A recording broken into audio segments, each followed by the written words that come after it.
আর হেমাদপুরের এদিকে দেখানোর মতন অনেক কিছু থাকলেও অনেকদিন ধরে এদিকে আসি না। আর আপনারা যারা নাকি এদিকে থাকেন তারা অবশ্যই চিনেন, তার জন্য এদিকে এলে তেমন ভাবে ভিডিও করি না। তারপর আজকে দিয়ে গেছিলাম ডক্টরের কাছে, আমার অ্যালার্জির একটু সমস্যা আছে তার জন্য।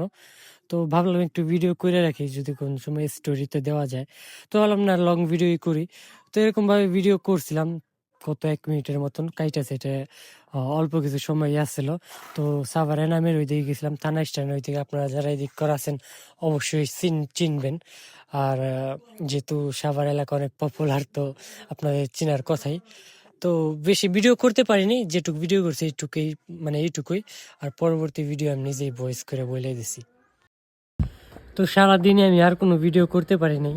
ভিডিওটার আগের পার্টে তো দেখলেনি, মানে আগে করা অংশে তো দেখলেনি, মানে কি একটা, মানে কিরকম করে ভিডিও করছি। তো আমি আগে অনেক ভিডিওতে বলছি, আবারও বলতেছি, মানে আমার ভিডিও করতে মনে থাকে না, তার জন্য আমি অনেক কিছু মিস করে দিই, ভিডিও করতে পারি না। আর মানুষ এইরকমভাবে তাকাই থাকে যে লাগে যিনি কোন গ্রহ থেকে মানুষ চলে এলো। মানে এই 2025 সালে 26 সাল চলে আইসার, মানে একদিনকে হয়তো বাসে। তারপর এই সময় এসেও মানুষ এরকমভাবে কেউ ভিডিও করলে তাকাই থাকে, না জানে কি না কি হইতেছে।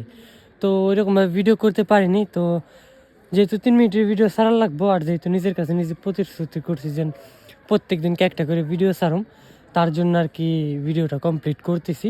আর বাদ বাকি আল্লাহ যদি কালকে বাঁচায় রাখে, তো বাদ বাকি ভিডিও কালকে করুম। আজকের ভিডিও এই পর্যন্ত কি। আর ডাক্তারের কাছে গেছিলাম, আলহামদুলিল্লাহ এখন ভালো আছি। আপনি আমার জন্য দোয়া করবেন।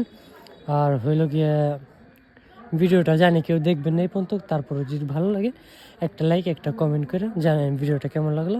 আর একটা কথা না বললেই না, সেটা হইলো গিয়ে সারা বাংলাদেশে তো অনেক বেশি শীত পড়তেছে, কিন্তু আমাদের মানিকগঞ্জ জেলায় এরকম অবস্থা, শুধু ভাই বরফ পড়াটুক বাকি আছে, বাদ বাকি বেশ সবই হইতেছে। বৃষ্টি থেকে শুরু করে ঝোড়ো হাওয়া, মানে কুয়াশা তো আছেই। আর ঠান্ডা তো ভাই বলার মতন না, ঠিক আছে, বাইরে 5 মিনিট খাড়ায় থাকা যায় না।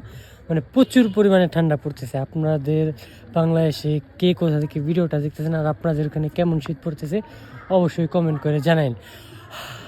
মানে ই বাইরেতেছে এমনিও বাইরে, কিন্তু মানে প্রচুর পরিমাণ ঠান্ডা হাওয়া। আমি এখন ছাদের উপর আছি, ঠান্ডা হাওয়া আর গুড়ি গুড়ি বৃষ্টি পড়তেছে। আপনারা এখন দেখতে পেয়েছেন কিনা জানি না, কিন্তু মানে বোঝা যায় বৃষ্টি না কুয়াশা সঠিক জানি না। মানে রাতে তো ভালোই বৃষ্টির মতনই ভালোই পড়ছে, কিন্তু বোঝা যাইতেছে না। কিন্তু হ্যাঁ, ঠান্ডা প্রচুর পড়ছে এবার, যেটা বলার মতন না। আগামী 6 তারিখ নাকি এরকম থাকবো। বাদ বাকি আল্লাহ ভরসা, সবাই আল্লাহর কাছে দোয়া করেন। আর সবাই ভালো থাকেন, ভালো রেখেন আপনাদের চারপাশ। আজকের ভিডিও এই পর্যন্ত কি। কালকে ইনশাল্লাহ ভালো কোনো কন্টেন্ট, ভালো কোনো বিষয় নিয়ে একটা ভিডিও দেখতে পারবেন। তো আজকের ভিডিও এই পর্যন্ত কি। আসসালামু আলাইকুম রহমতুল্লাহ ওয়া বারাকাতুহু।